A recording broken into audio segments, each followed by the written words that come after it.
Okay, it's time to commit. 2024 is the year for prioritizing yourself. Begin your new smile journey with Byte, and you could start seeing results in just 2 to 3 weeks. Just order your at-home impression kit today for only $14.95 at Byte.com. Byte clear liners are doctor-directed and delivered to your door. Treatment costs thousands less than braces, plus they offer financing options, accept eligible insurance, and you could pay with your HSA, FSA. Get 80% off your impression kit when you use code WONDERY at Byte.com. That's BYTE.com. Start your confidence journey today with Byte.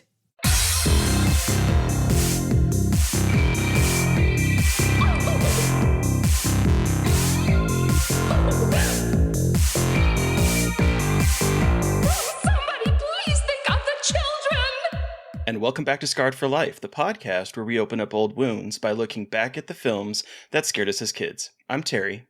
And I'm Mary Beth. In each episode, our special guest brings with them a movie that traumatized them as a child. In this case, guests.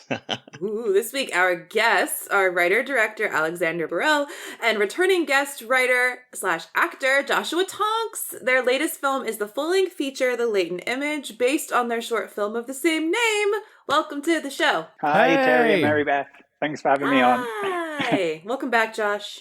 Yeah, nice to see you guys again. And actually see you. I can see you this time. I feel like I know. I know. Last time we didn't even have video. We've upgraded. We have upgraded. Oh, I am so excited to chat with you guys. But first, let's talk about The Latent Image. Can you tell our listeners a little bit about the film? Yeah, sure. The Latent Image, it's a horror thriller, a gay horror thriller, based on a short film that Josh and I made back in 2018. We made it, released in 2019. And then I had an idea of how we could expand out into a feature. And then, of course, COVID came along, so it kind of took us 2.5 years to actually eventually make it. But we made it in January last year. And then we've been released in the States since the 6th of September. We had a theatrical release in Los Angeles, and then we were released on VOD and DVD. And this week we have a theatrical release in London, and then the day after we're going to be VOD, DVD, so that's where we are. And the story essentially is about a young writer called Ben, played by Josh, who has taken himself off to a cabin in order to write his new mystery novel. He's also escaping from some relationship problems that he's had. And one night, this mysterious stranger wanders into the cabin, almost like something out of the plot of his novel, needing help. And Ben kind of finds this person intriguing, mysterious, a bit frightening, also a bit attractive, and decides to kind of keep him around to help him with the plot of his novel. And then eventually discovers some things about him that he's not sure he wants to know. And, you know, you can tell by it being a horror film what he's going to discover. And that's it in a nutshell. Heck yeah. So I think when we talk, it's been, when did we record with you, Josh? I feel like it might have been at the very top of COVID. So maybe was it the summer of 2020? Yeah. Was it around there? Maybe just before? Yeah, I feel like that probably was about then. And I think we talked to you a little bit about how the idea was to turn this into a feature film. Can you guys talk about the process of making both like the short film and then transitioning that into a full-length feature? Yeah, I mean, I can certainly talk about the short, and then I think Alex probably... The feature was really your baby, wasn't it? So sort of, yeah. Yeah, when we sort of... the initial concept, which is it's so exciting to see how something can evolve over so much time, which is why it's so nice to be back and to be able to sort of revisit with you guys. But when we initially came up with the idea for the short, I remember we were talking in 2017. You know, we weren't in Canada at that point. We were still both in the UK. And, you know, we were talking about something snowy, something in a cabin, something about a writer. And, you know, I remember like initial idea for a title was What If? And we were very much inspired by Stephen King's Misery. But we obviously wanted to give it sort of a queer context and have a queer, a lead character in it and sort of put our stamp on that sort of perspective. And then, you know, as it went on and we eventually made the short, it it evolved into something else, and a lot of that was it came from people's responses to the short as well. I remember, Terry, you wrote a really lovely write-up on it and spoke about how, you know, the main character in that, it sort of very much relates to particularly a gay man's lived experience of putting ourselves in dangerous situations to get that sexual thrill, you know, whether that be because of oppression, whether that be because of just almost like queer societal pressure to behave in that certain way. And so we were inspired a lot by, I think, people's reactions to it. And then, you know, Alex coming up with, I was like, no, I don't think we can make a feature. And then Alex was like, I think we can. So I might hand over to you with that. Well, I mean, to be honest, I've always kind of tried to find stories that I really like, simple stories. Some of my favorite horror films are films like, say, Steven Spielberg's Duel, where you've got the simplest setup in the world. You've got a guy in a car, he's being chased by a truck. This type of thing, you know, and especially when I knew that we'd be making an independent film on a very modest budget with not much time, you know, and it's about trying to find something, I think, that you can fit into that doesn't feel like you're forcing it into it and you really should be making it bigger, but you just can't afford it. And so straight away when we made the short, I thought, wow, you know, I really want to know more about Ben. I want to know more about the man. There's so many more events I could imagine. Because when we made the short, I remember I kept sort of saying as like a little rule all along that if we can't do it well, we shouldn't write it in the script. And seeing as we were making a short kind of self-generated in a week we shot, you know, like between people's schedules and everything when we could fit it in. Yeah. I didn't want us to write in, say a big fight scene or a big murder scene that, you know, we couldn't pull off. And I thought we should keep all that stuff as a thing that happens off camera in the short. And then I thought, well, in the feature, we can actually show all that stuff now, you know, and really amp it up. And, you know, originally I did write a bigger version. It was prior to COVID, and I was speaking to some people who were interested in a potential co-production with Canada. So, you know, I was thinking, all right, we're going to have some decent money. We're going to be in Canada, which is like genuinely, you know, you can genuinely be in the middle of nowhere in the wilds and things. And I wrote a much bigger story with, you know, there are things like there was a car with, you know, a body in it. It doesn't spoil anything because it's not in the film, you know, that's at the bottom of a river and things. And, you know, we were going to do that in a low budget way, but we were going to be able to do it.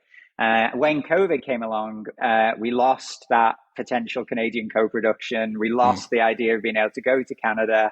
So I kind of redrafted again and brought it back to, I think, a better place because it was kind of its essentials. And also I knew we'd have to shoot in England. So I kind of made sure that, well, it was very difficult to find a place that looked like America or Canada in England, but we managed it in the end. And a better location, right? I feel like a much better location than what we had. Well, the guy was a stuntman. The guy who owns it was a private estate we filmed on. And his mother had been a famous actress. He'd worked in the States and Canada as a stuntman. And then when he came back to England, he had this cabin built literally to look like a North American cabin with imported lumber and everything. So couldn't have been better. And because he had been in the industry, he didn't care what we did. Like, he wasn't frightened of anything. You know, he wasn't one of those people following you around to see if you were going to break something or anything. So, you know, it was fantastic. Yeah. And we all lived there as well for the whole 3 weeks of the shoot. Yeah. Know that life. Wow. Know that life. I have to jump in and just say, when Alex was saying that he didn't want to write anything that we couldn't film, I do remember talking him out of having a wolf at one point. Yes, I did want a wolf. It was symbolism. Like, I knew that we could, like, for $500 we could have got a guy to bring a wolf, and it would have just stood there and looked at Josh, and it would have symbolized, you know, the guy coming from the woods. But no, he was right to talk me out of it. We won't have a real wolf.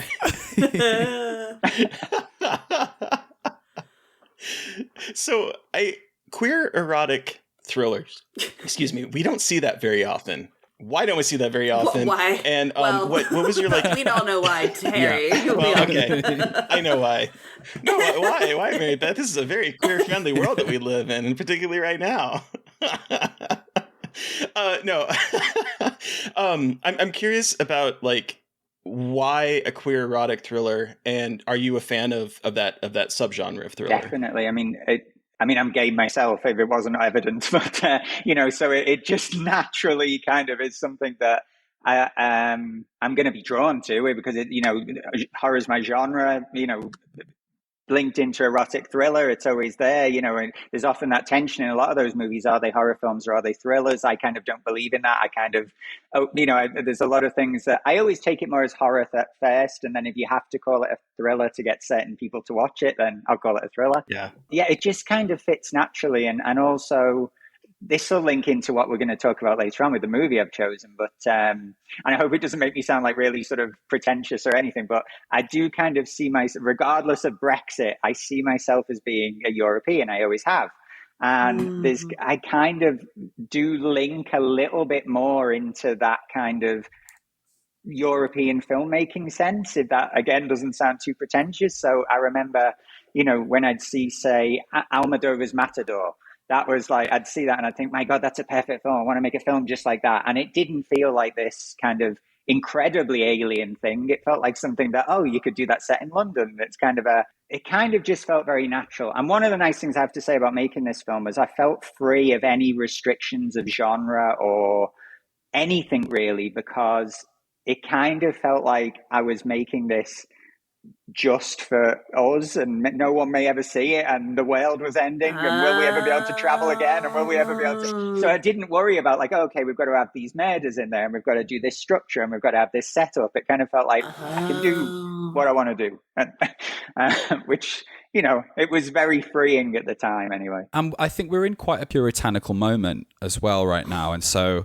I like the fact that we were a little bit sort of fuck you to that, and sort of going with what's a little bit more realistic in regarding the particularly gay men's experience, which, for a lot of us and a lot of men is incredibly sexually charged. And there are a lot of sexual experiences that do happen in, not just a bedroom. So, I think it was that. Right. And I think it was nice, like you say, Alex, to sort of be a little bit more unapologetic and not make a film with an audience in mind, But I think also I'm always been very grateful for when I grew up, because I grew up, I was born in the early 80s, and I came from one of those families that I heard talking about in a previous episode of yours, the families where you were allowed to watch whatever you wanted. I grew up in one of those families.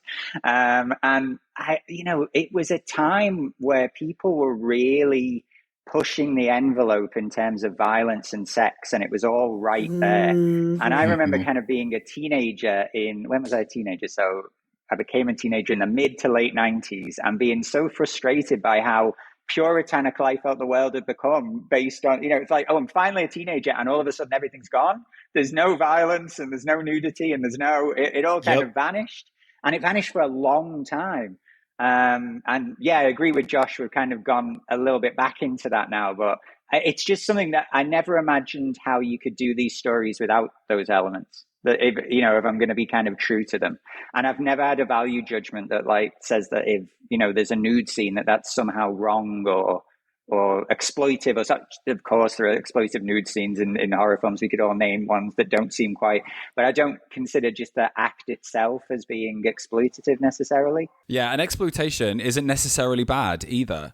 Like there's a genre there, there's a style there. It can be very intentional, and also like exploit me. Like if I'm feeling myself, like exploit me. Like there is a way to do exploitation. Well, like, just because I think there's this thing with exploitation films that you think about it from like the past, and like I Spit on Your Grave and things like that, but you can still do exploitation now, and I think people hear exploitation like, oh, no one wants that. I'm like, well, let's revisit that though, because sometimes people do want to be, and I think this film exists kind of in that space of like playing with exploitation, but not as a spectacle, but as like a really fascinating concept.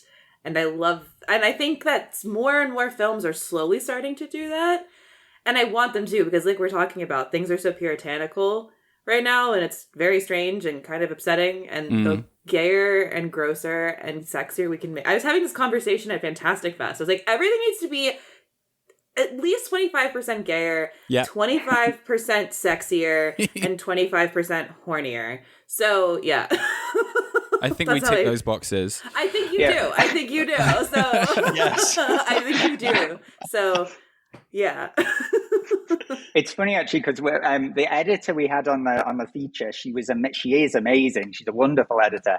But I remember like when she was there on set with us doing assembly every day, and when the first entire day of our shoot was all in the shower in like the bathroom of the house. God, yeah. And we basically did every scene that was in the bathroom and the shower all on the first day. Wow. Yeah, it was quite an intro. It wasn't planned that way. It was just kind of how it fell, you know. Happy first and day. to keep us all, one Right. tiny location, not a lot of moves. It went really well.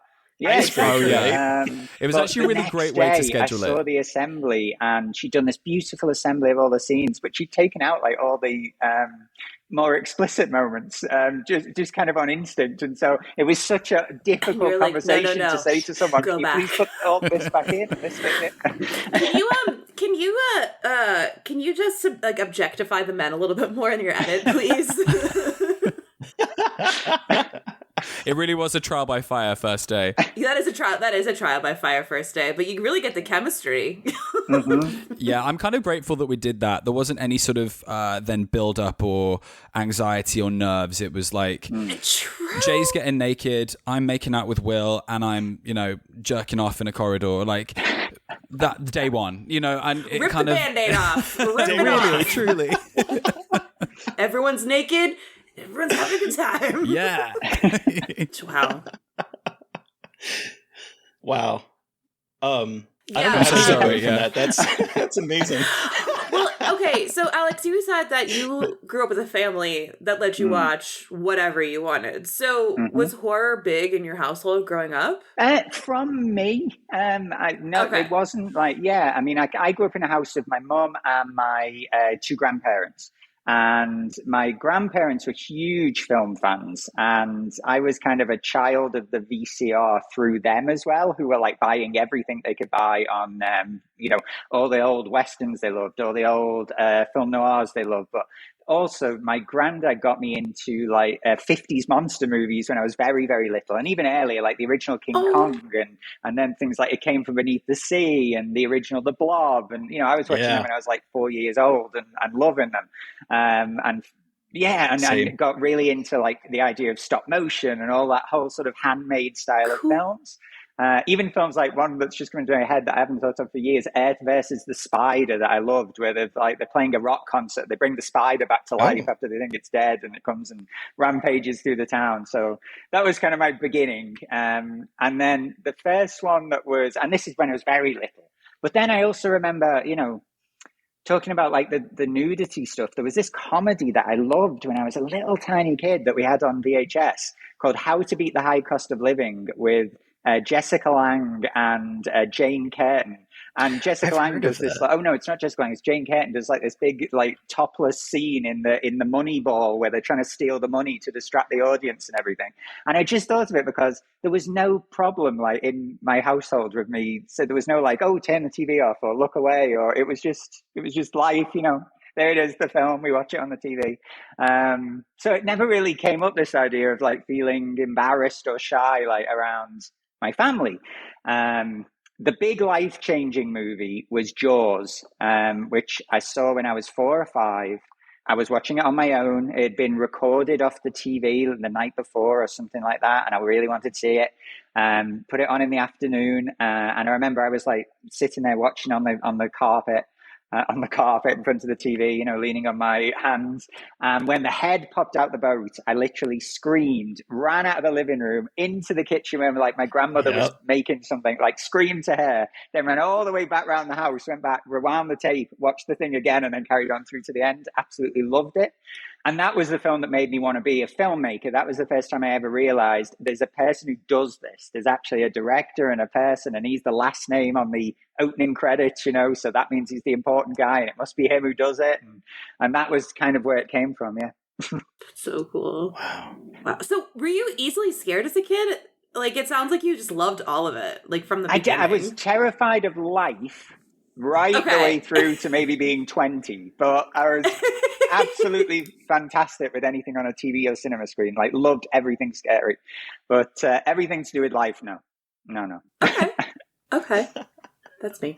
And I feel like we've talked about this, Josh, but what was your like history, just to like refresh, because I mean it's been a minute. So what was your history with? Well, I mean, Alex hit it on the head with Jaws. To be honest, I think that's such a formative film for so many artists, so many horror people. lovers. It really is the gateway. I think I told the story of me, having a blue bedroom carpet and then running from the door to the bed because I was scared that the shark was going to get me. Yes. Like all of that, it was. And then, I think a lot of Disney, that's where sort of my musical theatre love came from as well. That other side to the coin that is me.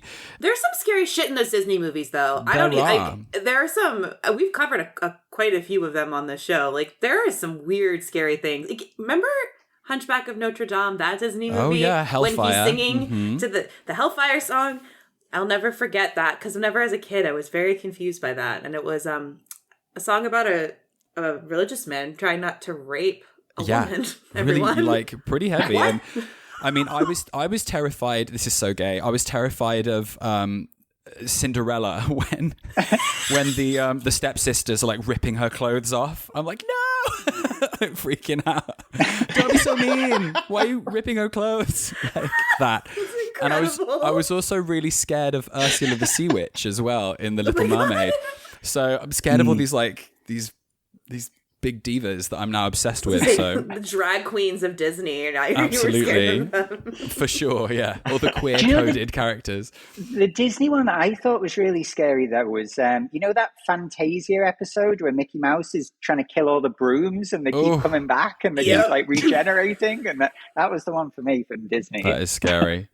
And then I mean, I get that. Oh, go ahead, Terry. Oh, go ahead. I was just gonna. We're still on Disney a little bit. I was just gonna say that, and then there'll be the big creaking eye roll when I bring up Scream, and that was kind of like the formative movie. But that was the one we spoke about when I was on, so we don't have to revisit. You can listen to that episode. You can go back. You can go back and listen to that. You should listen. But like, to that episode. you're a big Josh. You're a big like Scream horror, like teen horror slasher head, right? For Alex, sure. do you have a subgenre that you kind of gravitate towards, or is a favorite of yours? Well, I did actually, but I began with, so the first horror film, because the film we're going to talk about is not the very first horror film that I ever saw. It's quite a fair way down the line. And I was already a enormous fan of the Nightmare on Elm Street films by then. They were like my big sort of, let's say like 18 rated or R rated kind of introduction. I saw the first Nightmare on Elm Street when I was either 7 or 8. And I absolutely just thought it was the greatest thing I've ever seen, and it's still one of my like favorite movies of all time now. And are you? Is that your franchise? Is that? Yeah, it is. Yeah, okay, definitely is. See, you and I, Alex, I have to ask, since it is your franchise, do you have a? Because I ask this anytime someone brings up at Nightmare on Elm Street, I'm going to ask this question: What is your? If you had to rank them? What is your favorite? See, I love doing this. I love doing this for like all the franchises. So, but for the Nightmare on Elm Street series, so the first one, New Nightmare, Part 4. That's how you're gonna get Terry when you put Part 4 that far up. Terry, no. I want to live in Nightmare on Elm Street 4. I absolutely think it's one of the greatest films. It looks incredible. It sounds incredible. I love the character of Alice. It's just perfection.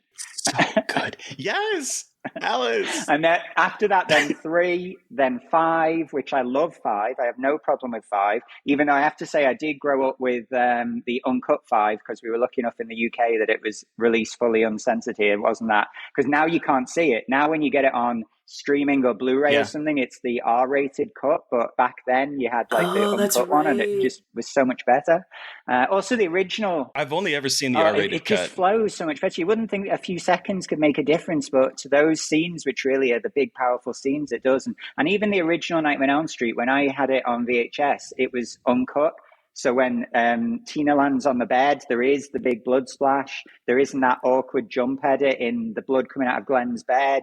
And it's only like now, again, we can only watch, Warner Brothers has only released the R-rated version in the UK, which is a bit annoying, but because I always think like, it's missing, it's strange. Where's it's still to this day, but so after 5, then we get 2, which I do love. And honestly, 2 was the genuinely scariest when I watched them as a kid. That didn't mean it was my, I still preferred the ones I've named, but the one that kind of, I thought that Freddy felt like he was on the other side of the door, and it was like, he's gross. He feels wet in that one. Wet. Exactly. And gross. Yeah. That is such a good way to describe him. He is wet in that movie.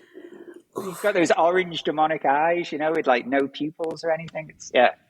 Then 6, which I really, really don't know how to describe. I don't want to badmouth things too much because and there's some wonderful people involved with it, and we've gone on to things and everything, and I'm sure everyone was, thinking they were doing what people wanted. But I actually saw 6 in the year it came out. In the same year I saw the film we're about to talk about, and it's like night and day in terms of where things were in horror. And then I've forgotten the Freddy versus Jason, haven't I? So no, I actually put Freddy versus Jason after Freddy's Dead, even though only because it didn't seem real to me. It seemed like it didn't seem like Freddy. It definitely wasn't the Elm Street house. It didn't seem, I agree. Didn't seem like Jason. It's not my type of film. So before we get to the film you picked, though, I do want to know, did either of you still get scared when you watch horror movies? Like, have you been scared recently? Has a movie been able to do that to you as an adult? I don't really get scared anymore. I get inspired and I get excited and thrilled, and I'll obviously jump. Like, if a jump scare works, it works, but that isn't anything lingering. Though I will say, I just watched, and no spoilers, but I just watched The Fall of the House of Usher, the new Flanagan series, and there were moments in that towards the end, probably bigger, more existential, real world things that I found stuck with me. And so maybe it's like what Alex said earlier, that I find real life scarier, than anything that fiction. I think that's probably why I love horror so much, and I very much choose to exist in that reality, because I think real life, you can't top it in how terrifying it is. So films, no, not really. That's but yeah, true. House of Usher gave me pause for thought, first time in a minute. Cool. I haven't seen that yet. I definitely want to see that because I think Big Mike Flanagan recommend. stuff is incredible. Something that does still scare me, even though I did see it when I was a kid and it scared me then, and it still scares me now in almost the same way. And I really love it. I think it's a masterpiece that most people now agree it's a masterpiece, but for a long time no one did, is The Exorcist 3. I think it's such a scary, scary film. I still need to see it. Time I watch it, I just feel like this urge to look around. I just think it's the creepiest thing ever, and always have. Has one of the best jump I scares. can't watch too. it. I can't. Even I remember one time with Josh, me and you were watching it. I think We were watched in it. Canada, Yeah, I think the first time I watched it was with you. and you were making fun of me because I said, right, I'm just gonna not look now, and I even wanted to put my hands on my ears because I knew the sound that would happen when the jump scare happened, and I think that's proper traumatized from youth. But yeah. I was like, how many times have you seen this in a top 100 something or other, or on, every podcast, every, ranking? I was like, still scary, but yeah, for sure. That shape of that figure with those robes and the height, I just think it's the scariest image that I could ever imagine. And I don't know why. I'm also not religious, wasn't brought up with any religion. Don't have a family that ever went near a church except for a wedding or a funeral, none of it. But I just find it so scary. It is frightening. It's actually probably my favorite of the Exorcist Me too. movies, to be honest. But I'm not really a fan of the series. But I do love that one. Brad Dourif's in it. You definitely do. Yeah, it's good. Yes, and he's fantastic in it as well. It's one of those performances you think this doesn't get nominated for an Oscar, it would now, definitely. Okay, on that incredible note, let's talk about the movie you brought with you today, Alex. What title are we discussing today? So we're going to talk about Suspiria, the original 1977 Suspiria, I hasten to add. So I'm sure most listeners are aware of Dario Argento's Suspiria, but for those who are not, we'll catch you up. An American newcomer to a prestigious German ballet academy comes to realize that the school is a front for something sinister amid a series of grisly murders. And goblin music. Yes. Oh, yes. And goblin music. The Goblin. I think Goblin. it's attributed in here, but Goblin. Yeah. All right. So Alex, take us back. Mm-hmm. How old were you when you saw this? How did you see this? Give us your horror story. I want to hear why this is your Scarred for Life pick. I'm so excited that it is, but I want to hear why. So it's 1992, which means I am either 10 or 11, depending on what half of the year. And I was already a horror fan, and I was kind of being encouraged in that by, my family. And they would buy me Fangoria magazine when it would crop up in like a bookstore in England, because it wasn't that common. And I'd seen, the early David Cronenbergs, and I was really getting into George Romero. And I'd seen the 3 zombie movies, and I think I'd seen Monkey Shines. We went on holiday to Florida, to Orlando, on those family trips. And my grandmother bought me the book, The Zombies That Ate Pittsburgh, about the films of George Romero, which I've still got the exact copy now. It was like this greatest thing. I did more reading of that during the holiday than going by the pool or anything. And the chapter on Dawn of the Dead had this huge section about Dario Argento, because he'd been he's like script consultant credited, and he'd helped put the finance together, and also got goblins do the music. And he also did his interesting recut of it. So I'm reading about this director, and they describe him as someone who never lets up in his films and does these bizarre movies. And, if people think Romero movies are extreme, they should see Argento. And having seen Dawn of the Dead, by the way, I was already in love with Goblin because I loved the soundtrack so much. Also, there was a very important book by Stephen King called Dance Macabre, which talked about, it's not a novel, but it talks about his interest in horror, the things he read, the things he watched. And he talks about Suspiria in this novel as being this, incredible, bizarre film that he thought was fantastic. So one day I had this thing where on the weekends, I'd like save pocket money and I'd buy like a VHS tape or something. I couldn't buy it because they were always like, 18 or 15 or something, but my family I give them the money and they buy it for me. And one day there's Suspiria, this like hallowed title, looking at me from the shelf, and I grab it and I'm looking at the cover. I can remember the cover was a still of Pat when she's being pulled through the window and screaming, and just had the blood red letters Suspiria. And the back cover was one tiny photo of just like the cast. And then this huge review by this really famous British film critic called Alexander Walker, who's not with us anymore, but he was like this really well-regarded critic who'd appear on TV and everything. And the text was just his review of the film. And, literally like it was out of a newspaper. So anyway, to my mom or my nan or something, I'm like, oh, I really want to get this. It's this Italian film I've read about. And they're like, oh, okay. And then that night, I put it on and I watched it, and I remember as it began, and we're talking now, so this is, as I say, 1992, so it's a VHS tape. It's not in widescreen, it's panned and scanned, so I'm only getting a third of the image. Yep. And at that time, Suspiria had been censored in the UK, so not by a huge amount, but it was missing things I didn't even know I was missing. But it starts, and there's those drums, and that Salvatore Argento presents, and it's got that crazy font, and I'm thinking, wow, really, straight away, and then that goblin music really kicks in with the little sort of lullaby, exactly, yeah. So I'm loving that already, and I'm thinking, this is good, this is going to be good. And then the narrator's voice comes on and tells us about this woman, Susie Banyan, who's traveling, and I'm thinking, this is so strange, this is brilliant. He just interrupts the credits and the music goes down as this voice tells us someone's, coming to this place. Music comes back up and it suddenly changes as if someone's lifted a needle off a record and put on a different track. I'm like, just thinking, this is the greatest thing. This isn't what movies are like. This is something completely new. And then the film starts. And, I literally couldn't take you just, with the music that follows, she's going through the airport. The whole movie is like imprinted on my mind since then. And I think the big thing about it that really impressed me then was it wasn't like normal films. It wasn't like, we all grew up with Hollywood cinema wherever we're from in the whole world. And we kind of take that as being the standard, to the extent that when I'd see a British film, it'd usually be like, oh, it's a British film.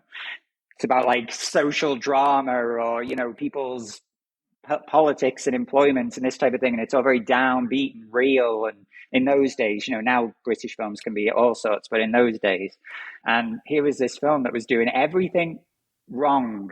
And I just thought it was fantastic. Yeah. And I'll let someone else butt in now, and then I'll tell you more about it. Well, no, I'm curious. Were there moments? Was there a particular moment that like terrified you, or what do you remember about like the fear that might have come through? I remember straight from when she gets into the taxi, just being sort of this heightened, like not being able to stop watching and just not having any idea what could possibly happen. It wasn't set up like a normal film, so by then I was used to, I'd also seen like the Friday the 13th and loved them, the ones that existed back then, but you knew the structure, you knew you'd get that suspense music that would tell, and if the suspense music was of a certain type, you'd also know, this is going to be the fake out scare where it turns out to be the cat or the boyfriend or something. And then you get the one, this is actually the real one now because we've had two of them, so now she's actually going to get it.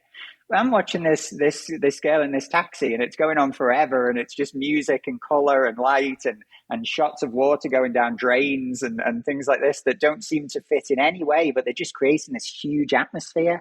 And then suddenly you get witch, that literally the word is said as the light from the headlights comes through the trees. That made me jump. I remember that. It's just a word that's on the soundtrack. She goes to that incredible building. The light flickers up on her face. She's all in blue and this orange light, as if the building is giving off this light. And you think, okay, so it's going to be something to do with the taxi driver. No, she gets out the taxi and then all of a sudden there's this other woman and she just leaps out of the building, starts shouting to someone, runs off into the woods, putting her hands through her hair. It's just the strangest thing you've ever seen up to that point. And you kind of relax then. And she has that conversation to the person on the intercom. And when she gets back in the car, you do that sudden hard cut to her watching Pat running through the woods from the back of the taxi. Now, I found that terrifying because I didn't really understand what had happened. It felt like a piece of the film was missing. And she's suddenly watching Pat running through the woods with that. It's gone into that amazing track, where they're literally like screaming into the microphone and banging what sounds like pieces of metal. She comes to that incredible building. Again, another incredible building. You have that great shot where it's the puddle. So it's all in reverse. It's like a mirror. She runs through it. And to get all this off a little VHS tape and pan and scan, I mean, it shows you how well the film was made. Yeah. And then, of course, we get to eventually what I think is the greatest murder ever filmed in the history of cinema. I put it above the psycho shower scene. I think the opening murder of Pat is the greatest murder scene ever filmed. Every single thing about it. And luckily, it wasn't too much cut. If I remember rightly, there's a moment where you have a lot of stabs and everything that were all there. And then there's a moment where she's lying down and she gets stabbed 3 times, one after the other in the same shot. They took that out. So all of the montage stabs and everything and the stab in the heart, that was all there. But you didn't get those 3. It must have seemed like 2. And it is like when I saw it finally in cut, it was like, how many times is he going to stab her? Isn't it going to end? But that wasn't there in this initial thing. And I mean, it was everything. It's it's the color, it's the cutting, it's the montage element of it.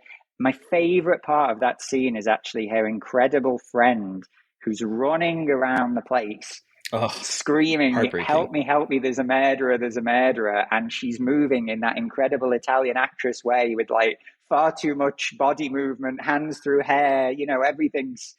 I don't want to say over the top because I've never considered these films campy, or I really don't. Like I consider them hyper realistic. Yeah, exactly. And it just that operatic feel was really what I immediately kind of wanted more of and fell in love with and identified with. And so it was a scare, but it was like a great scare. It was kind of a good scar. So in terms of like scarred for life, this is all a really good scar because seeing this film really did kind of change my life in many ways, which we'll go into, I'm sure. Because I don't want to just talk. I'll do you a 50-minute monologue on that murder sequence. No, it's incredible. Well, Josh, I'm curious for you. When did you first see this movie? Do you remember? I do actually, yeah. I think with something like Suspiria, it's hard to forget your first time. Yes. I watched it in, it was before, in fact. So when Alex and I were in Canada, I got quite the education on a lot of Italian horror movies, which I actually really appreciate.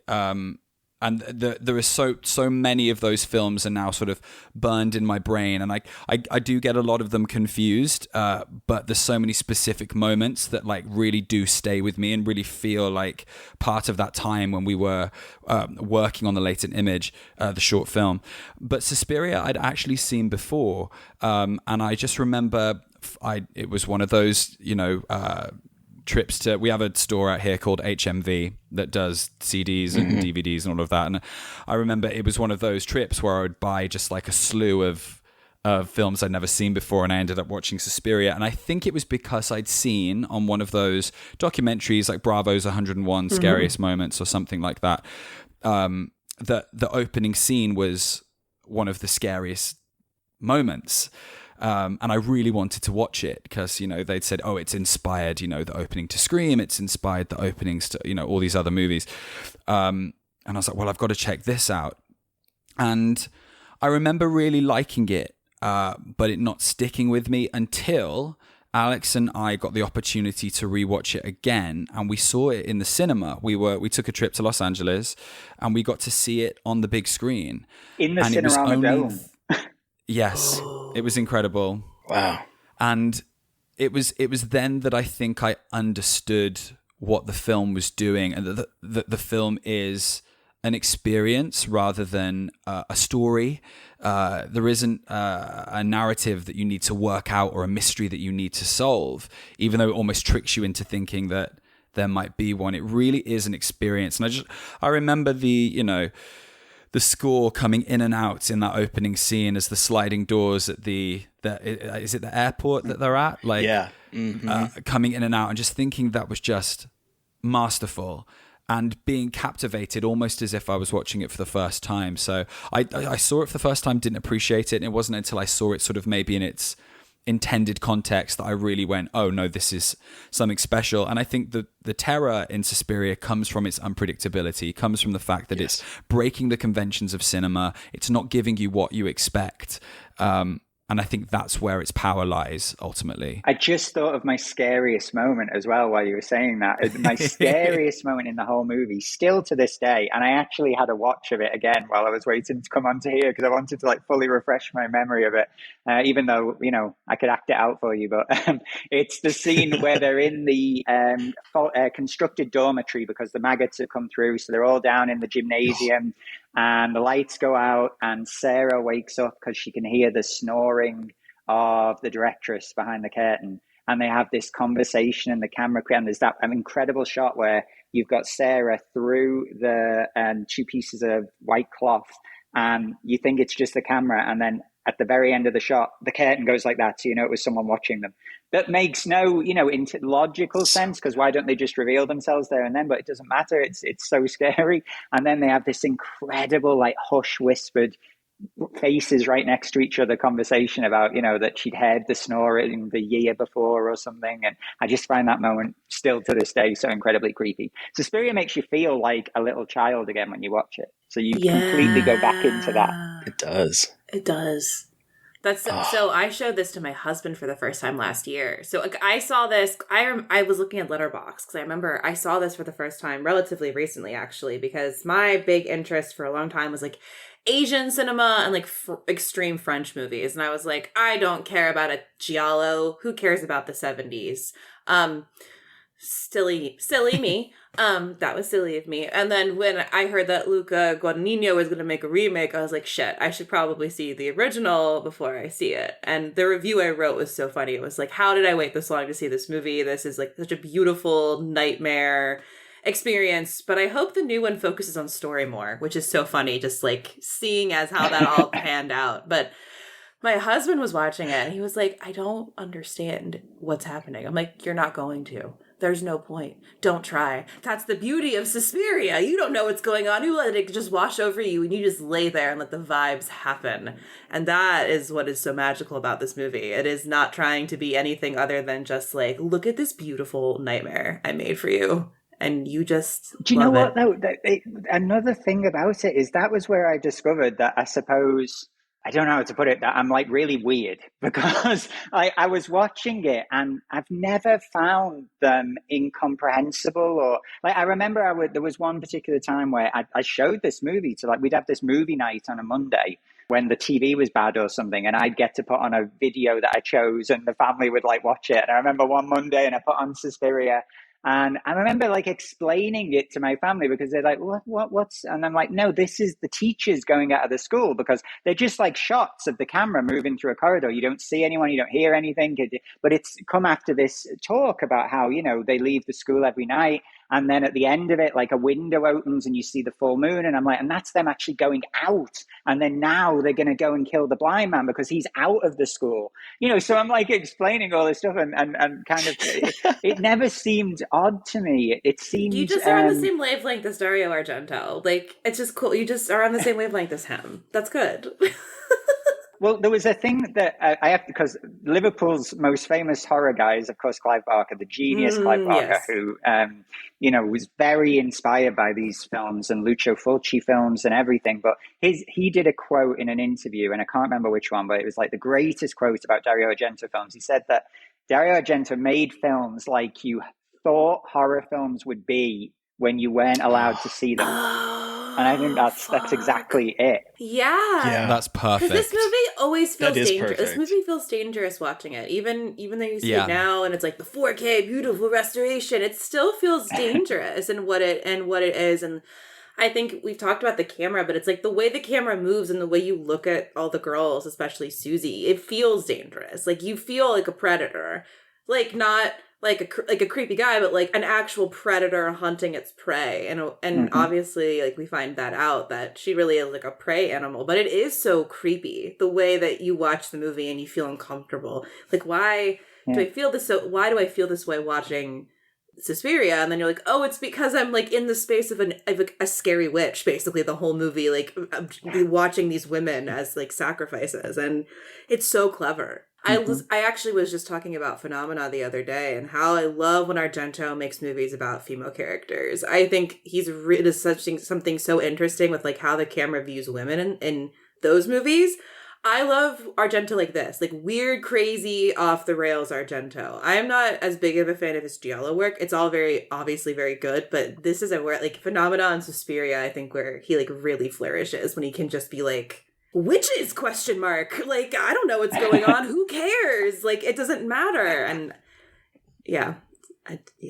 Well, it actually, it's not actually even my favorite Argento. Like my two favorite Argentos are Phenomena and Opera. See, so I now we're on the same page because Phenomena is my favorite Argento.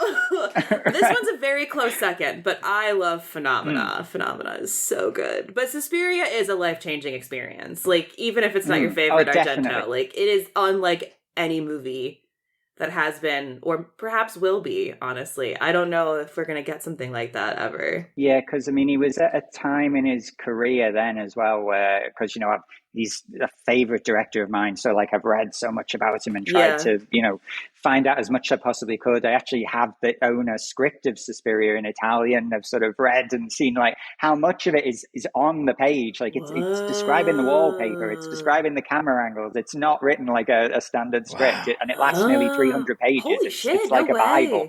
It really is incredible. And there are only 2 scenes that I can remember that aren't in the final film, you know, so it's literally all right there. Oh, wow. But at the time he made Suspiria, he was just coming off, and he was making his films for Italy primarily because he was such a superstar. And Deep Red that he just made was one of the biggest box office hits of the year. Like, it was in like the top 5 films of the whole year in Italy, along with whatever Hollywood titles, like Jaws came out that year, you know? So he could have done whatever he wanted for Suspiria. And then Suspiria did the same thing in Italy. Suspiria was like in the top 10 of 1976. It's just a very different place, I suppose, at the time, you know. So it was kind of their normal, not normal, but, you know, like mainstream director, you know. Well, Mary Beth, you had said that you remember like that this movie is life changing, and I remember not being able to really see it. Like I honestly do not think it was readily available, at least where I live, anywhere for the longest time. There was like an Anchor Bay release back in like 2001, but like that DVD went out of print by the time I was like interested in Italian cinema. And so my first viewing of this, I had to pull it up, and I was like, I hope I still have the email. And it was Saturday the 14th, weirdly enough, of October in 2017, because Draft House was doing the Synapse 4K restoration on the big screen. So my first watch of this movie was the 4K restoration in a cinema.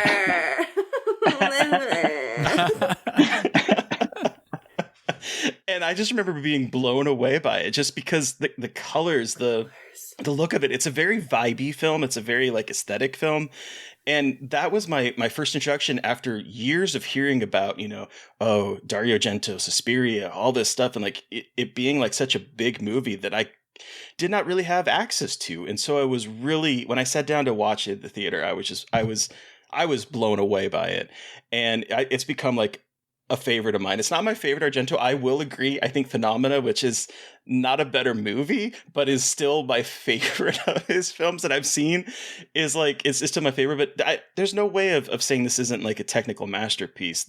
Everything from the production design to the cinematography to the music, like it is Dario firing on all cylinders, utilizing a huge cast of, well, not cast, but like using the technical people behind the screen is just operating at their highest. And I find it such a fascinating film that has lingered for, gosh, it came out in what, 1977, that it is such a huge film still to this day.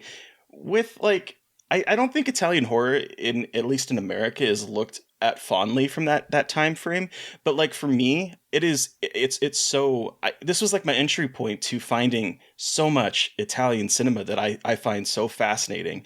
But it's a masterpiece of a film, I think. You mentioned the score. I do have to tell a very funny story of my stepfather and I imbibing one evening, and we were talking about film scores because he's a drummer, and we were just talking about like music.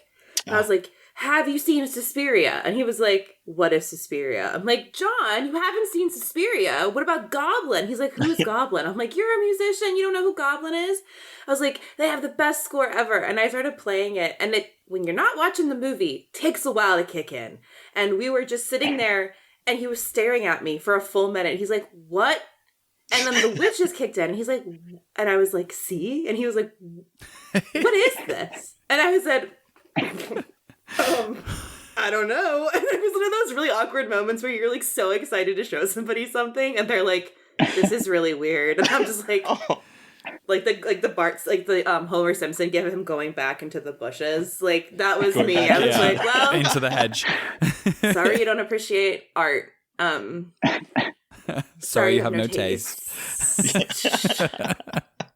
But going back to what you were saying before about Argento's female characters, I have to say, I did find then, and still do, because you don't kind of shake it off just because you get older, but I found them very identifiable. Like I really did put myself in the shoes of Susie and Jennifer and Betty in opera, and I kind of really did identify with them. I kind of found, especially something that had happened at that exact time, which that I'd actually got, because I came from quite you'd say it was a poor background. I didn't know it was a poor background at the time. I thought it was just normal. Then you kind of realize it as you go on through life. And I'd won a scholarship to go to a private school because I came from an area where it was quite a bit rough. And, the school that I was going to go to when I was going to secondary school was kind of not very well thought of. And, they'd even made a TV documentary about it because of like drug dealing and things like that. So it was decided that seeing as I was sort of, like the smart kid that, tried to do this entrance exam to get this scholarship. So I ended up going to this school in that exact same year. And I won't name it because I hated it. I had a really good education, but it was like going into this awful military environment where it was like people would call you by your last name, and it was horrible. But that was literally the same year that I saw Suspiria. So straight away I could identify with Susie going to the academy. Maybe a year later I saw Phenomena, and like Jennifer was like my spirit animal. The way she'd like say to people like, no, I'm not going to shut the window, or no, go away. And I thought this was like the greatest thing I'd ever seen. And also the kind of like how you'd like to be in life. They're very stylish and very like, cool and collected and very, in all their situations, they never seem to, they're wearing Armani. It's like, and that kind of thing, I was like a young gay kid. I was interested in clothes and interior design, and like I still am. That was all part of it. These weren't like ugly films. They were films where everything was beautiful and designed and in its place, and yet at the same time you'd have this like unbelievable violence and things happening. And but yeah, I mean, they meant a lot to me in terms of, you know, a lot of people will talk about the wonderful Nancy Thompson, the wonderful Laurie Strode, but you know, I was right there with Susie Bannion and you know, Jennifer Corvino and everything. They just fit in the right. It's weird because Argento's characters sometimes feel shallow, but they also felt identifiable, and I feel like a lot of the Final Girl characters I obviously identify with, but they are also kind of shallow. Like, they're an archetype, and I feel like at least Argento is playing around with like treating these characters like adults. You know what I mean? I feel like they're not just like pure nerdy girls. I mean, obviously Jennifer Corvino in Phenomena is a child, but like, you know, his female characters who are women are like women. They're not these like pure creatures. And I think, again, because Italian cinema is pretty sexy, and like there's a lot, like they're not, like, especially then, it's like they're not scared of sex and of nudity and of violence, so there's more of a maturity to it than I think a lot of the horror that we still see sometimes, in terms of not treating female characters as like these more realized beings. And again, like, Argento's female characters, all of his characters are a little bit 2D. Like, we don't get a lot from them, but I feel like, but he does some work to make them at least feel like human beings, not just like paper doll figures in his films. And Jennifer Corvino is kind of the 14-year-old that you want to be when you're 12, like, watching it. You know, it's kind of like Stand By Me of the horror genre. It's like that. Like, why wasn't I queen of the bugs as a fucking teenager? Like, I want to be queen of the flies. You joking? And I think the characters are refreshing as well because the rules haven't been set for them. You know, they were written at a time when there wasn't the final girl and there wasn't the, you know, the fist bumping moment of the final act where they get there. So they're allowed to be sort of flawed and vulnerable in a way that's very natural and normal, and, you know, a lot of the times unapologetically feminine, where, you know, that isn't a bad word. They don't have to take on the masculine traits to be the hero at the end of the story, and they can just be themselves. And you're still getting that thrill and that excitement, but without it being so what has now become macho, almost incredibly action movie. Yeah, very scripted, very unrealistic. Like they don't feel like movie characters, and I think that's probably why they end up being so relatable. Yeah, I miss vulnerability in the genre so much. You know, it's like a dirty word. It's like, you know, if I was in one of these situations, I would be hopeless. I would be falling over. I would be tearing my clothes. I wouldn't want to strike back against the villain because I'm not a villainous person. I'd feel terrible doing it, but eventually I'd have to do it in order to survive. You never see that now. It's always like people have to be ultra efficient in their reactions to things. And everyone's become very good at violence. And, yes. You know, it's nice to see characters that maybe aren't, or maybe don't want to, or like get out of situations because of luck, or because, you know, because that can happen as well. Like, and that doesn't necessarily have to mean that it's bad writing or it's bad, you know, it can still be thrilling and exciting and just like Suspiria is. And to have beauty in the genre. Go ahead. I was gonna say, I like how Josh, you mentioned like it's not afraid to be feminine, because again, like these are all women who are dressed like women. Like, they're ballerinas, they're ballet dancers, they're pretty, they're soft, and there's nothing wrong with being soft. And I think, again, like there's a softness, even though it's Suspiria and it's fucked up, there is still a softness to it in terms of some of the lighting choices, the like production design choices, especially when the girls are together. And I do really love that, you know, I don't know if it's European or what, or the 70s or something, but that ability to let femininity not be a bad thing and letting it breathe. And I mean, this whole movie is pretty matriarchal if you really get down to it. I mean, there's like a couple guys, but they're all servants, and all the rest, it's like women are running the school, the witches. I mean, it's all about like a matriarchal kind of society and like maintaining that matriarchal society. If you like really get down to reading between the lines with the random, like the lore that he gives us. And Mark, the male, like the romantic lead male, that we think might be the romantic lead. He's Miguel Bosé, who is, of course, now the openly gay actor-singer. They've even made a Netflix show about him. He was this sensation at the time for being this kind of soft, gentle singer, actor. And he's very much portrayed like that. Like, he can barely get a sentence out. He's so shy and stammery around Susie and everything. And, he does that sort of unusual wave to her down, behind the curtain, literally like that. Yeah. And in fact, that's one of the only deleted scenes, which is in the script, is Susie one night or one day, I can't remember which, she's like looking out of her window in her room, and there's a garden of the school, and he's doing a seesaw naked. And she's looking out the window and she's like, what? And he's doing this seesaw naked, and he's just doing it as if he's in a trance, and he's doing it faster and faster and faster. And then she's like really disturbed by it. And then Sarah calls out like, Susie. And that's when she comes in, and they're roommates. But like that, there's things like that, which are kind of implicit in the way he's portrayed, but who knows if they ever shot that. It'd be interesting to see if they ever shot that. Huh. Fucking love that. That's a shame. That's a shame. Fascinating. So it's funny they talk about edits, because last night I could have come upstairs and found my copy, but I was down in the basement and I was like, oh, it's streaming on Paramount Plus. I'm going to watch it there. And it was not the restoration. It was in letterbox format, but it was cut by, I think, about 8 minutes. Wow. And I didn't realize this. And it has like 20th Century Fox logo on it. It has so it is like the American release, because 20th Century Fox put it out here and they were afraid it was going to be too violent over here. So they cut, I think, like 8 minutes is what I found online from it.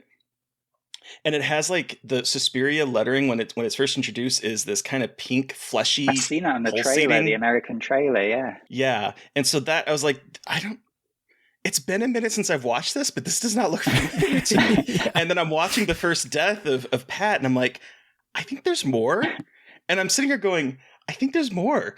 And I'm like, it's been a minute. Maybe I'm just forgetting things.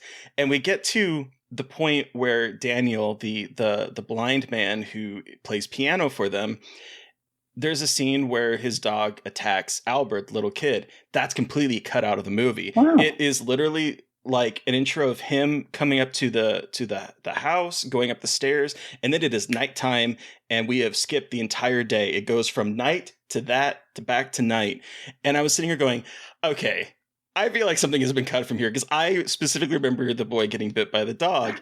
And so I went online, and sure enough, I'm watching some rare R-rated cut of the film that is playing on Paramount that looks pretty good. It's not as like stellar as the Synapse release, but it looks good. It's in Letterboxd, but it is cut, and it made the movie even more weird to watch, because I'm sitting here going, this is really even harder to follow, because why is Daniel being killed that night? Who knows? There's no reason for it. It just, that whole thing is excised from the film. And it was a very weird watch for me last night, but I stuck with it because I was like, I just got to see what this is gonna feel like, and it's kind of incomprehensible, some of the things that it does in here. And it's not just little slivers of gore. It is literally an entire scene is just cut out of the film. Well, we were always pretty lucky with Argento over here, at least. Yeah, because Inferno did come out here in 1980, because I know like in the States it didn't come out till about 1986 or something. And the only bit that was taken out was when the cat eats the mouse. Because of like animal violence laws, because it was like a real cat and a real mouse. And then Tenebrae came out like almost immediately after Italy in say 83, I think. And they just cut out the squirt of blood, but they didn't add that song, and they didn't cut out the Lumacrane, and it was kind of left alone. And yeah, they seem to just, same with the Lucio Fulcis, which were really, really censored, but they'd almost immediately they'd be out in Italy, they'd come out in the UK. Whereas I know in the States, people had to wait years to see them, and then sometimes they'd re-edit them and add different music and things. But I think probably just because of proximity, we're like same continent, so it'd literally be just the same company would ship it over, and then that's it. So I wanted to talk about my favorite scene, because I don't think it makes a lick of sense, but it's my favorite death, is the barbed wire incident. I love that so much. I think, I mean, it's like that Clive Barker quote, isn't it? It's like, what would you want to happen if you were going to do that scene? And then how it could never happen, but what's the worst thing you could ever imagine? That's the thing about Argento films. He always gets this thing that it might not be some ultra big spectacle. like being like cut in half or something like this. But it's things that you can imagine what it would feel like. And you can imagine what it would feel like to fall into a pit of barbed wire. Or you can imagine, like in Deep Red, getting your teeth smashed against the edge of a mantelpiece. Like, it literally makes you go, ugh. And again, she's so good. Stefania Cazzini is brilliant in the whole film. Like, I think she's one of the greatest things in the film. And of course, she's done so many horror films. She's great. And she's still actually like a really well-regarded actress in Italy now. She's on TV all the time. It's really strange to see this woman from Suspiria. In a movie called The Goldsmith that was actually pretty decent. This like weird Italian movie that just came out that I saw at a festival that's like super bizarre. Yeah. I have to look for that one.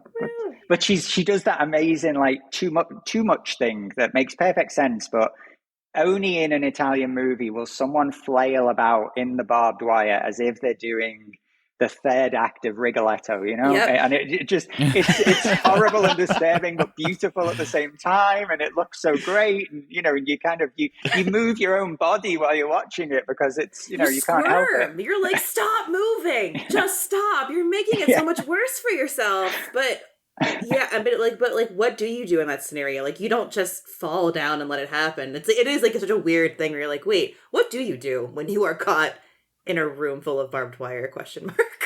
Why is there a room full of barbed wire? And I've watched it with people nowadays who are like, why doesn't she just stand up and it's like, because they're used to those movies where people are like superhuman and it's not going to hurt them to fall. She's in a nightgown falling into barbed wire. What do you want? She's going to like collapse. It's fine. But yeah.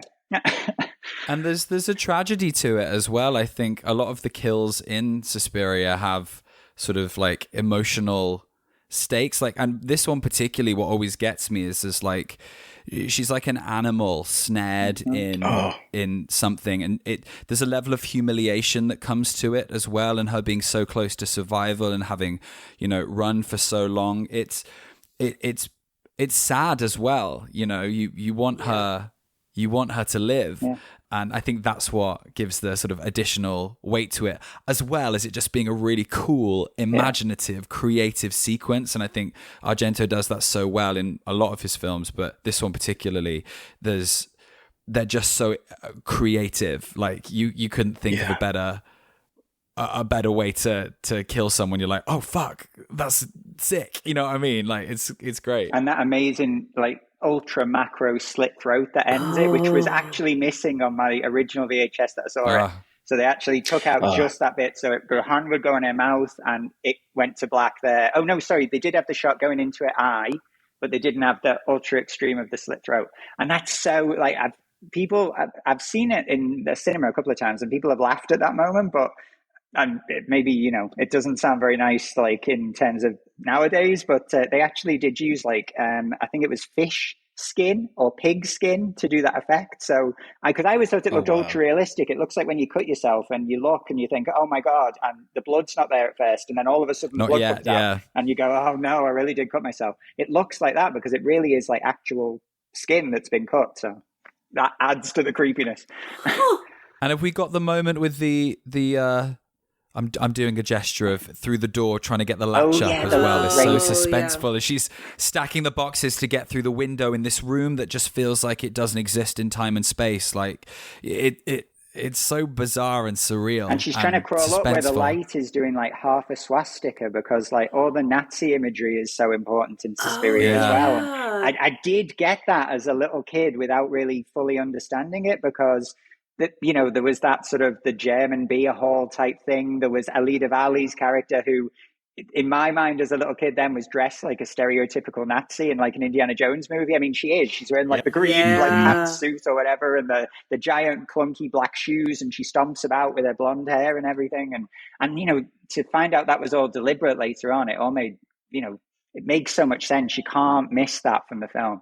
And I think to have this idea of a character who's blind getting killed in the square where Hitler used to do all his marches, that's like more important than any plot point or something like that. Holy that's shit, I don't think I realized that. Yeah. I didn't either. Holy shit. Yeah, that's why you chose that square deliberately in Munich. Yeah, and the beer hall. The beer hall was where the Nazis had their like meetings, and then they did all those terrible marches in that square where he gets killed. And of course he's blind, and and so it fits perfectly. Whoa. when I was doing some like Googling and trying to find some research on this to see if I could find some interviews, because I think the cinematography in this is just absolutely stunning. And I did find an interview with Luciano Tovoli in The American Cinematographer. And he was talking about the barbed wire scene, and he says, quote, that was one of my favorite scenes because Argento let me free to create a color symphony following only my emotion and taste. And he says that's a very rare in the relationship between a director and cinematographer. And he says, looking at the sequence today, I realized I made it in a state of total pleasure, going on shot after shot with my collaborators, almost blindly utilizing the new alphabet of colors that had become our instinctive color language. The red, of course, is the aggression and danger, the blood that the unknown pursuer will soon force out of your body with his knife. The blue is the terrifying death sentence already pronounced, and a color that accompanies you into the sinister world of death. The delicate orange coloration of the little window high in the wall of the room is the momentary illusion of safety, a painting done with colored lights. And then there is the shining metallic blue of the barbed wire, like a carnivorous plant that will capture and almost digest you forever. Such a very rich bouquet of gifts for cinematographer. And he says that the sequence of colors was not planned at all. He made it absolutely on the inspiration of the moment. And hearing like the kind of intent behind what he was doing at the moment is just, it's so fascinating to like revisit that scene and see how that whole sequence plays out just with color, which is such a huge thing in this movie as a whole, between the production design and the cinema tricks that Luciano would use with like the color filters and whatnot. It's just amazing to me. It really is. And when you said about like the orange window, there's also that orange doorway that you think is going to be a salvation. And it has those really creepy, I suppose, like satanic symbols or something painted on you. And you get them for barely a second, but it's just so creepy, like all of a sudden. And you know, as I say, it's like where she's going to have to go to. And she doesn't even notice the barbed wire, and neither do we. Like when you see it now in 4K, right, you can kind of see the top of one of the pieces of barbed wire kind of spoiling it, but you can understand how someone's in the dark just like focusing on, you know, the lit doorway safety, in the background. I gotta get there. Yeah. But you can hear as well how the intentions, like when you hear them do interviews and things, like I could listen to them all day, the Italians, like talk about these movies. It's like there's so much that they've thought about and put into it, and you know, they're really doing it in that like ultra designery, ultra, I don't know how to describe it, like they're viewing it as a piece of art without making that sound really pretentious. Like they're literally thinking about, what does this bit look like, what does that bit look like, how does it fit with that? And I just love all that. I think it's brilliant. So I'm curious, as a huge fan of this movie, what do you think of the remake? I've only watched, this sounds terrible, I've only watched about 40 minutes of it, and I really enjoyed that 40 minutes, and then I just haven't gone back to it yet. It sounds terrible, but it kind of, you know, I enjoyed it. I thought, oh, this is really intriguing, and I like the Berlin setting. That's really good. And oh my God, that's the actress from The Fourth Man, and, you know, all things like that. And it just didn't, I just haven't gone back to it. I will go back to it one day, but yeah. What I think Alex is trying to say, in the words of Aretha Franklin, is great gowns, beautiful gowns. That's it, exactly. That's literally what he's saying. Gorgeous gowns. Great gowns, beautiful gowns. What's funny is that before this we got the remake from Luca. Do you know who was gonna remake this originally? Wasn't it David the Gordon Green, David right? Gordon. Get your gotta shudder fucking at the paws thought. off my goddamn horror movies. Everything. Get your Please grubby stop. hands. Go back to making the Pineapple Express. Go back to your stoner comedies. Get away. And Mary, as I was reading this, as I was doing some research into it, because I was trying to find, there was a couple interviews with him, and there was one linked on Wikipedia, but the link was no longer working. So I went and did a little bit of research. And Mary Beth, you'll appreciate this. Do you know the reason why it kind of fell apart? It's because of Halloween. Because the industry. Nope, it wasn't. No, this was way before. It was because of the industry right there was so focused on found footage. Oh wow! And cheaper films. He says that saved us.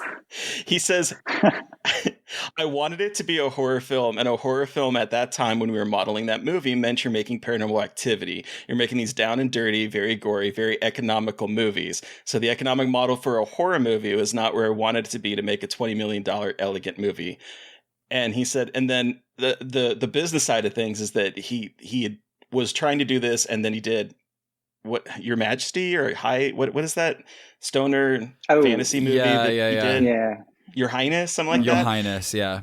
And it flopped, and so it just didn't go Thank you, anywhere after Paranormal that. Activity. Thank you so much. I don't understand though, like Suspiria to be remade by someone like Guadagnino, you can understand because he too, because he's I mean, European. I love Call Me by Your Name, I love Bones and All, it's so he has this point of view, and he fell in love with that. I read the whole story, and he's a gay director, and he was from Italy, and he fell in love with this movie in his youth, and he's kind of living his tribute in a lovely, fine, but and it's a beautiful title. I mean, that was one of the things that attracted me as a kid. Like, the word is beautiful, it's got this presence to it. But there isn't anything really to remake. Like, it's not like this narrative that you go, oh yeah, we could put this modern spin on it and do this and do that. Like, you may as well just. I mean, it's the same story as, have you ever heard of that like TV movie from the 70s called Satan's Cheerleaders? It's like the same story where they realize that their school is like a front for witches. That's so funny. Kind of is. One thing I will say though about the remake is, as someone that went to what was effectively a dance school, and actually sort of lived. I went to drama school. I was doing ballet classes and jazz classes with a load of other kids, in very sort of kind of similar circumstances almost. What I do like about the remake is its use of the dance as the magic, and I like that. That's a fun element. And what I like specifically about that is it's something that wasn't in Argento's original. Is that it's the thing that I like most about the remake is the thing that isn't doing anything that we know of from the first, and almost links to the Latent Image a little bit. Like one of my favorite moments in the feature was something that's completely absent from the short, and I think it's probably the strongest element to it. And it always makes me think of that. Well, that moment. Yeah, so I love the dance. Where you get out of bed and go down the stairs and everything, and there's the lightning and that. All the time we were doing that, I was thinking of like the Suspiria type atmosphere.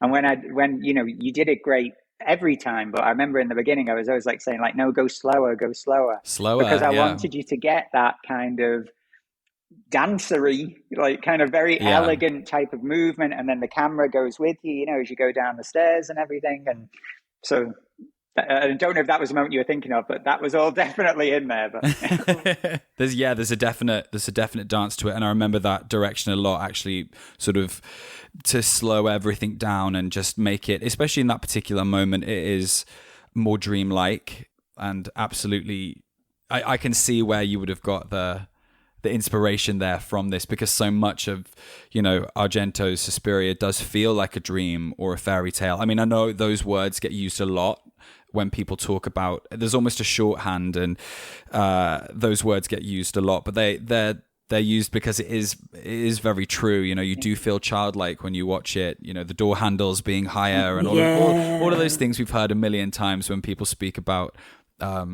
Suspiria, but it's very true. But you know what made me so excited as a 9-year-old? I kind of grew up, and this is apparently a really common thing amongst gay men. I had no idea of this. I only read it quite recently. I was obsessed with ancient Greek and Roman myths and legends. Obsessed with them.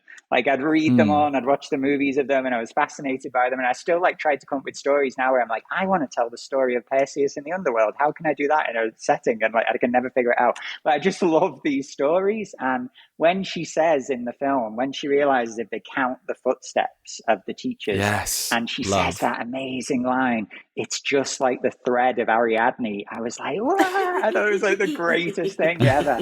So that shows you what kind of a nerdy 9-year-old it was. There you go. So.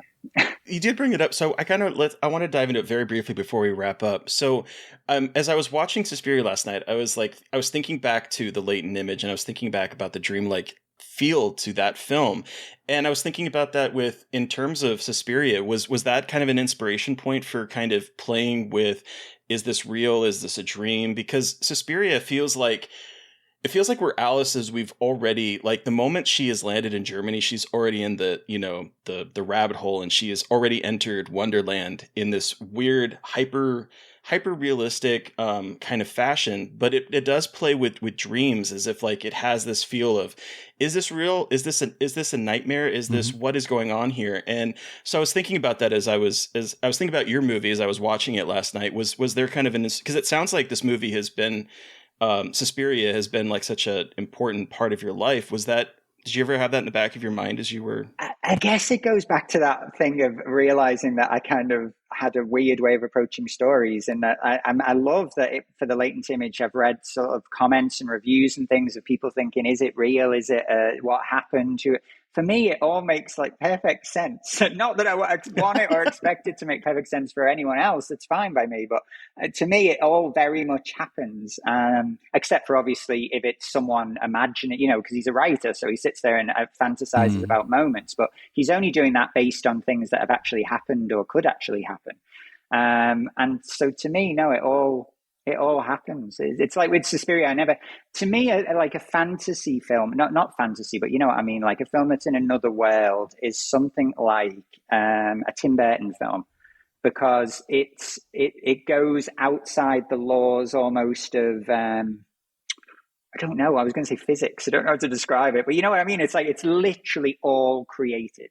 Whereas in Argento films, and Suspiria included, I do feel like you could just walk down the road and get like a McDonald's hamburger you even see it when she gets off at the airport, there's McDonald's in the background, but still, you know, people, this is what's happening to her and this is how she reacts. And that's such a good point about that. And it's something that maybe a concept that always scares me is how like in real life, like a day can take a turn. You know, you might have just got up and had your cereal in the morning, and then you might make a wrong turn and something terrible could happen. And I feel that that's what Argento captures in Suspiria, that like right around the corner, and it might be the corner that you turn every day at your school where you're, you know, learning dance or whatever, like something really insidious and terrifying can happen, and there's no rhyme nor reason that you have any control over, and that lack of control is what is quite scary. And with Susie's character, she's figuring it all out as it happens. There's no kind of like, you know, microfleesh, I don't even know how you say it, moment where she's like figuring out the mystery and all of there isn't those conventions. Exactly. I mean, they're funny, but there aren't those conventions. It's just an experience that she's experiencing, and so are we. Well, it's like Ben in Latent Image, like, you know, people have said like, oh yeah, as if you'd let this person who wandered in and said like, I need help, and you just like leave them. And I've really thought about this, like the amount how far it would have to go down the line before I'd literally just say to someone, get out of my cabin. Like, I wouldn't do that. Like, I wouldn't be able to do that at first. I'd feel like I had to be polite or to help, or, you know, and then eventually he'd murder me. But, you know, that you can imagine how that could happen, or I can anyway. And there's a level of dream logic, I think, in where, not dream logic, but I mean where dreams and memories and fantasies within the Latent Image they're a motif within the film. So and I know that that's not to everyone's taste, because I think you know, people watching cinema can sometimes think that, you know, a dream sequence can be a bit of a cheat. And I remember having a conversation with Alex about this, and that like, well, if we make if we keep it going, if we keep that motif going throughout the whole film, then like it or lump it, it's what the film is. It's who Ben is. It's how he interacts with the world. Like he doesn't exist in reality in a standard way. He's constantly to me. Remember when she used to like imagine the baby and all this stuff? Yeah, the dancing baby. Yeah. So I think that, and I think a lot of that does come from, you know, Argento's work and Suspiria, because it is so dreamlike, and you could pick it apart, but why waste your time doing that? Just let it happen, you know. So on that incredible note, embracing the madness and letting it wash all over you, let's wrap this up and give it a rating out of 5. Terry, you're up first. How many Mother Suspiriums out of 5 do you give Suspiria? 5. I think I can't fault this movie. I think this, every time I sit down to watch this movie, as I was trying to take notes last night, I found myself just sitting there enraptured by the movie and going, oh shit, I'm supposed to be like analyzing this and taking notes to like talk about. And I couldn't. I let it wash over me every single time I watched this movie, even though I spent a very good amount of time last night trying to figure out, am I just crazy or am I missing something? Because I feel like everything has been, all these like moments have been cut. But this movie is just, I think it is Dario Argento's masterpiece. Whether it's my favorite film of his or not, it's not. But I think technically it is a masterpiece, from the cinematography to the production design to the acting. I think Jessica Harper is fantastic in this. And she gave up a part in Annie to do this. Like that's wild in and of itself. But I think this is a fantastic film. I think it is Dario at his best. We didn't really touch on this, but written, like the story idea and the co-writer is Daria Nicolodi, who we love. We love her on Scarred for Life. Yeah. So she's so good. I can't say anything else. I love this movie. So it's 5 for me. What about you, Mary Beth? There's just, I don't know. What else do I say, man? Like, it's gory and fucked up, but feminine and soft and beautiful and nightmarish. And it's just it's like, I know it's so annoying to say it's a vibe, but it really is a vibe. Like Suspiria is the beginning of bisexual lighting. I feel like it is just like that movie that has shaped all of our beautiful lighting loves in this genre. And it's just top tier. So I'm going to throw for the final word to Alex/Josh. How many Mother Suspiriums out of 5 do you give Suspiria? I feel like I know the answer, but... Yeah, go ahead, Al. I think 2. No, definitely 5. I think I've never ever, no matter how much, I'm now a filmmaker, and no matter, I can't stop believing in the film when I watch it. I don't sit there and think about where was the camera or how did they do this. Like anytime I watch it, I completely go into its world for that hour and a half, and it still scares me in the best way possible. And it almost doesn't feel like a movie. You can't imagine how they did it. It feels like this thing that exists, like this, like an experience, like you said before. So definitely 5. What about you, Josh? Yeah. 5 for sure. I mean, I could be petty and give it 4.5, but I'm not going to. And I think the reason being, like, it's, I'll be honest, like, this particular style of film isn't my favorite. I know Alex and I have had hours and hours of discussions regarding this topic, but you can look at this film objectively and you can see that not only is it incredibly influential in cinema, but it achieves everything it's setting out to do. It's perfect in its execution. There isn't really a miss that happens with it. It's it evokes the feeling that it wants to create, and so for that you can't fault it, you can't really critique it. So regardless of your own sort of subjective opinions, I think objectively it's got to be 5 for sure. Hell yeah. Well, thank you, Josh, for coming back, and thank you, Alex, for joining us to talk about Suspiria. Thank you. Where can our listeners find both of you? And the floor is yours to plug away. After you, Josh. Yeah, so you can find me on Instagram, Twitter, X, oh god, horrible, hate it, but Instagram, Twitter, which I'm going to continue calling it just that, Letterboxd, Blue Sky, and it's all my name at Joshua Tonks. And you can find me on Instagram. I am on Twitter, but I hate it so much I never go on it and I never interact with anyone. But you can find me on Instagram as abirrell3, and you can also find the film at Latent Image Movie. And the film itself, you can watch it. It's on Apple TV. It's on Amazon Prime. It's on Deku. It's on Google. I was going to say, it just premiered on Deku, right? Yeah, just yesterday. Yeah. And if you're listening from England, and I don't know when this is going to go out, but if you are listening from England, we are on the Prince Charles Cinema just off Leicester Square on Sunday the 22nd at 6:15 with a Q&A. And then after that, we're going to be on every digital platform as well. Woo! Well, listeners, you've heard from us, but we want to hear from you. What was your experience with Suspiria? You can let us know by sending us an email at scarredforlifepodcast@gmail.com or reaching out to us on social media. I am at MB McAndrews on Twitter and Blue Sky, and at MB.McAndrews on Instagram. And I'm at Gaily Dreadful, wherever there's social media still. And of course, don't forget to follow the podcast on Twitter and Blue Sky at Scarred Podcast and on Instagram at Scarred for Life Podcast. And please don't forget to review, rate, and subscribe. And if you want to help support us, we do have a Patreon. Thank you to Eric Power for our artwork. Thank you to Sean Keller for our music. Thank you everyone for listening. Please stay safe out there. But most importantly, stay creepy. And until next time.